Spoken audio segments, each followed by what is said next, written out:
नमस्कार. आपल्या समोर आद्य शंकराचार्य चरित्र भाग 1 सादर. केरळ प्रदेशातील कालडी नावाच्या गावात नंबूद्री ब्राह्मण विद्याधर राजे पत्नीसह राहत होते. भारताचाच एक चिंचोळा पट्टा म्हणजे हे केरळ. सृष्टी सौंदर्य अप्रतिम, बघावे तिकडे हिरवेगार अशा या सौंदर्य संपन्न केरळमधल्या खेड्यात जणू जगद्गुरू अवतीर्ण होणार होते. त्या गावातील काही भूमी त्यांना अग्रहार म्हणून मिळाली होती. त्या भूमीत विद्याधर राजेंनी विद्यालय स्थापले होते. तेथेच त्यांचे असलेल्या निवासस्थानाच्या प्रांगणात विद्यार्थ्यांना शिकवित असत. यथासमये त्यांना पुत्रलाभ झाला. त्यांचे नाव शिवगुरू ठेवले. पुत्र शिवगुरूचा जन्म होताच त्यांच्या पत्नीचा देहांत झाला. मग विद्याधर राजेच आपल्या पुत्राचे माता पिता दोन्ही भूमिका निभवू लागले. बाळ शिवगुरू कलेकलेने वाढत होते. त्यांचा यज्ञोपवीत संस्कार झाल्यावर तो विद्याध्ययनासाठी गुरुकुलामध्ये गेला. विद्या संपन्न करून 15-16 वर्षाचे तारुण्यात पदार्पण केलेले शिवगुरू परतले.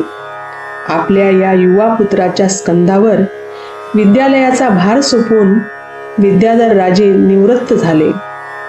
युवा शिवगुरू विवाह योग्य झाल्यामुळे या देखण्या मुलाला जावाई करून घेण्याकरता अनेक वधूपिते त्यांच्याकडे येऊ लागले. पण शिवगुरू विवाहास उत्सुक नव्हते. त्यांना विवाह करून गृहस्थाश्रमात अडकण्याची इच्छा नव्हती. त्यांना अध्ययन आणि अध्यापनातच अधिक रस वाटत होता. त्यांची विवाहाबद्दलची अनिच्छा बघून विद्याधर राजेंना खूप दुःख होत होते. एक दिवस शिवगुरूला जवळ बोलावून म्हणाले, पुत्रा, मी दिवसेंदिवस वार्धक्याकडे जात आहे. हे शरीर कधी गळून पडेल नेम नाही. तत्पूर्वी तू गृहस्थाश्रमात प्रवेश केलेला पाहण्याची माझी इच्छा तू पूर्ण करणार नाहीस का? पुत्रा, तुझ्यासारखा सद्गुणी, शीलवान, वैदिक ज्ञानात पारंगत पुत्राचा मला अभिमान आहे. पण तुला सांगून येणाऱ्या मुलींना तू नाकारतोस. तू कुलगुरातून शिक्षण घेऊन आलास. तुला माहीत असेलच, मनुष्याने आश्रमाशिवाय एकही दिवस राहू नये. तात, मी आपल्या आज्ञेबाहेर नाही, तर मखपंडितांना होकार कळवू म्हणजे तात आधीच? होय पुत्रा. त्रिचुराजवळच्या पंजरपल्ले गावी मखपंडितांची आर्यांबा नावाची सुलक्षणी, देखणी, ग्रहकृत दक्ष कन्या आहे. एका सुमुहूर्तावर आर्यांबा आणि शिवगुरूंचा विवाह संपन्न झाला. पुत्राच्या विवाहानंतर समाधान पावलेले विद्याधर राजेंचे काही दिवसातच देहावसान झाले. बराच काळ लोटला तरी आर्यांबाची कूस उजळत नव्हती. अनेक व्रतवैकल्ये, औषधोपचार केला, पण व्यर्थ. कालडी गावात असलेल्या कृष्ण मंदिरात सकाळ सायंकाळी दोघांचा जाण्याचा नेम होता. रम्य प्रदेशातून रमत गमत जात असताना शिवगुरू म्हणाले, आर्यांबा, आपल्याला पुत्र नाही, निसंतानाला नरकातही जागा मिळत नाही. त्याला काय करणार? मला सुद्धा आजूबाजूच्या बायाच्या तीक्ष्ण नजरेचा सामना करावा लागतो. असे म्हणतानाच तिच्या डोळ्यातून अश्रू पाजरू लागले. शांत झाल्यावर ती म्हणाली, स्वामी, एक उपाय आहे. कोणता? आपण शिवाच्या आराधनेचे व्रत करूया. पण ते व्रत फार कठीण असते. नुसत्या जलावर राहावे लागते. तुला झेपेल का? माझी चिंता करू नका. आपण वृषाद्रीवर जाऊन वृषाद्रीनाथाची आराधना, तपश्चर्या करू. ठीक आहे, उद्या पहाटेच वृषाद्रीवर जाऊ. आपली मनीषा पूर्ण होईपर्यंत तेथेच राहू. जर इच्छा पूर्ण झाली नाही तर वृषाद्रीनाथाच्या चरणी देह ठेवू. उद्यापासून विद्यालय पूर्ण बंद करतो. बोलत बोलत दोघेही श्रीकृष्ण मंदिरात येऊन दर्शन घेतले व आपले मनोगत नारायणाजवळ व्यक्त करून घराकडे निघाले. आर्यांबाचे रात्रीच सर्व तयारी करून ठेवली होती.